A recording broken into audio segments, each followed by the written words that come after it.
Masarap talaga, ano no? Masarap pang pumunta sa mga ganitong booths kasi nakakuha ka ng mga freebies. Diba? Ayan, dami tumatagal sa akin. Hi! Kilala niyo si Kay? Kilala niyo ako. Ah, hindi, si Kuya Danny pala yung kinagawa yan. Pinakabayan ko. Yeah. And don't forget to follow the Boy Philippine Festival and Philippine Independence Day Council on Facebook. Punta kami dito ulit. Facebook, social media, mga pictures mo nyo, yan. Doon sa front stage daw sa front. Hanapin mo siya. 2025. Okay. Let's make this again history. Again, once again, here in Toronto.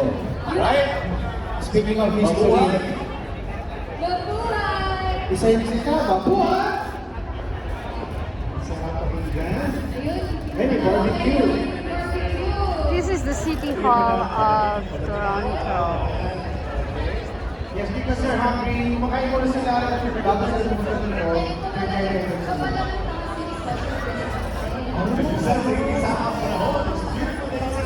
Yeah, thank you so much. Thank you. Masarap ang hangin. Magiwalas. Malamig ang simoy ng hangin. Dahil malapit ng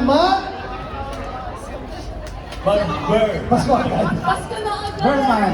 Yan. Ilang week na lang. Sumisilip na 8 siya. days. Isang Nakasilip na ba? Oo, Nakasilip na? nakasilip na Oh, siya. pero magkakating siya for Today next week. is Kaya the may gusto hahabol pa ako ng 27th summer, Mabuhay last day of Festival, summer. Philippines in Toronto. So, nag-ready pa nga ating next performer. And we would like to thank our sponsors once again. Yeah, we would like to thank our sponsors, Yeah. TD Bank, George Brown College, City Center Dentistry, Graceful Essence, Jollibee, Skyflakes, Jai ka no stage, Jai.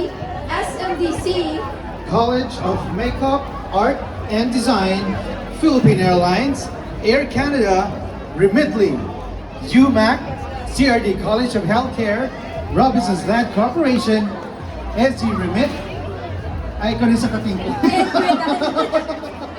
Talaga yung katingko, no? My favorite katingko, Starbucks, Luminous Financial, Alright. Apple Uno Products, My Beacon, Gcash, Ron Rose Printing, ISNA Canada, Rice Tribe, Makilala Restaurant, BB's Diner, Palatine Hills Estate Winery, I Saved You. Ayun.